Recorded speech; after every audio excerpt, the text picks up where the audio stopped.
Alhamdulillah saya sedang di pantai Petong Utara. Sedikit ingin saya sampaikan pesan bagaimana memiliki anak yang taat kepada orang tuanya. Banyak orang tua yang sangat menginginkan anak itu patuh kepada, taat kepada. Akan tapi tidak tahu bagaimana caranya. Saya ingin sampaikan 2 tips. Yang pertama adalah ambil hati anak. Kalau kita selalu bisa mengambil hati anak, maka kita akan mendapatkan ketaatan anak dengan kesadaran dan kerelaan tanpa harus paksa. Bagaimana orang tua mengambil hati anak? Tentu ambillah di saat sesuai dengan situasi dan kondisinya. Saat anak senang, maka senanglah. Tunjukkan rasa senang. Dia sedang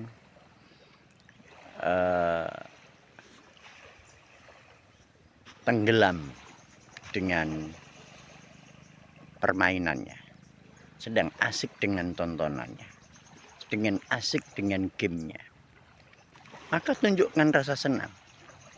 Asik sekali nak, sedang nonton apa, sedang main apa, sedang main apa.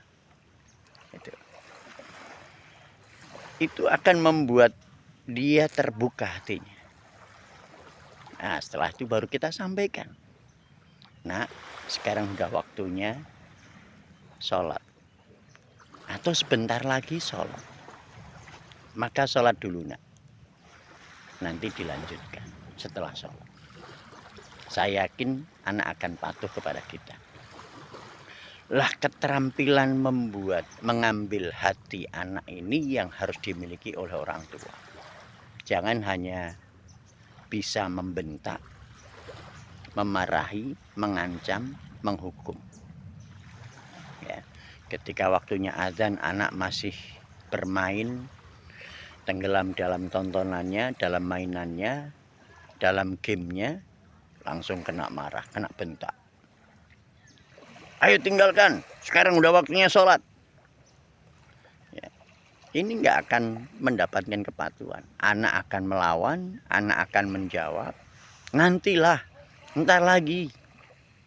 Ya, itu anak. Lah, tip yang kedua adalah hendaklah kalian menjadi orang yang mentaati Allah Ta'ala. Kata para ulama, man atau Allah yuto. Siapa yang mentaati Allah, dia akan ditaati. Kita lihat bagaimana Nabiullah Ibrahim alaihissalam, dia begitu ketaatan kepada Allah itu totalitas, mengalahkan akal sehatnya, mengalahkan nafsu cintanya kepada anak. Ketika diperintahkan untuk menyembelih anak sematawayangnya, Ismail, yang sudah ditunggu 50-an tahun. Ya, tetapi Ibrahim mengerjakannya dengan sempurna. Ya, dan ketika dia mengutarakannya kepada anak,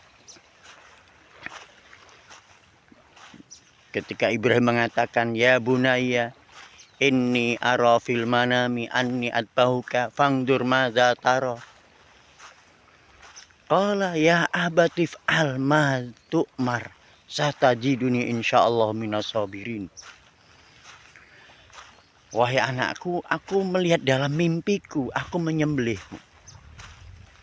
Bagaimana pendapatmu? Kata Ismail, wahai ayah, lakukan yang diperintahkan kepada ayah. Ayah akan mendapatkan aku termasuk orang yang sabar. Lah ini, anak usia 7, 8 atau 9 tahun, usia bisa membantu orang tua. Ya, ketika disuruh untuk dikorbankan, disembelih, menyerahkan nyawanya, dia mematuhinya. Kenapa demikian? Karena Ibrahim menjadi hamba yang sudah mentaati Allah dengan sempurna.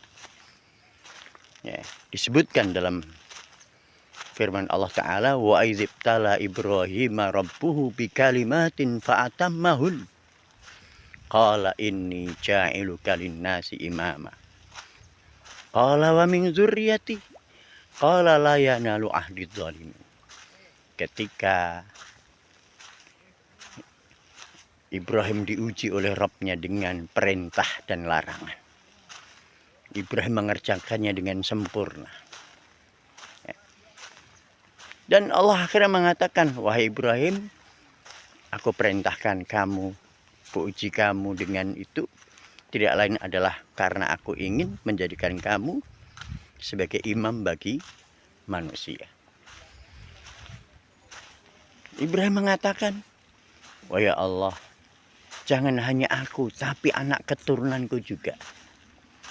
Akhirnya Allah mengatakan, semua kepemimpinan, ketinggian, kemuliaan nggak akan bisa dicapai oleh orang-orang yang zalim dari anak keturunanmu. Ala kulli hal, para ayah dan para ibu, siapa yang ingin dipatuhi anaknya, maka patuhilah Allah. Gambarannya bagaimana? Ketika dengar azan, ayah ibunya segera lakukan, ambil wudhu dan sholat. Orang tuanya, ayahnya ambil wudhu, berangkat ke masjid. Ya. Tapi kalau yang seperti ini, insya Allah anaknya akan mudah disuruh oleh orang tuanya. Dia akan diberikan anak yang mematuhinya. Tapi kalau ayah ibunya ketika dengar azan, nanti, masih belum selesai, tanggung, nanti, maka dia akan diberikan oleh Allah anak yang juga selalu nanti. Nak, cuci piring nak, nanti, ya, nak, sapu lantai, nanti. Itulah gambaran kita kepada gambaran anak kita. Ya, itu adalah gambaran ketaatan kita kepada Allah Ta'ala. Lah, dua hal yang harus selalu diingat, yang menginginkan anak yang taat, maka tempuhlah dengan selalu mengambil hatinya. Yang kedua, mentaati Allah Ta'ala, agar Allah memberikan kepada kita anak yang taat kepada orang tuanya. Semoga Allah mudahkan kita mendapatkan anak yang taat kepada kita.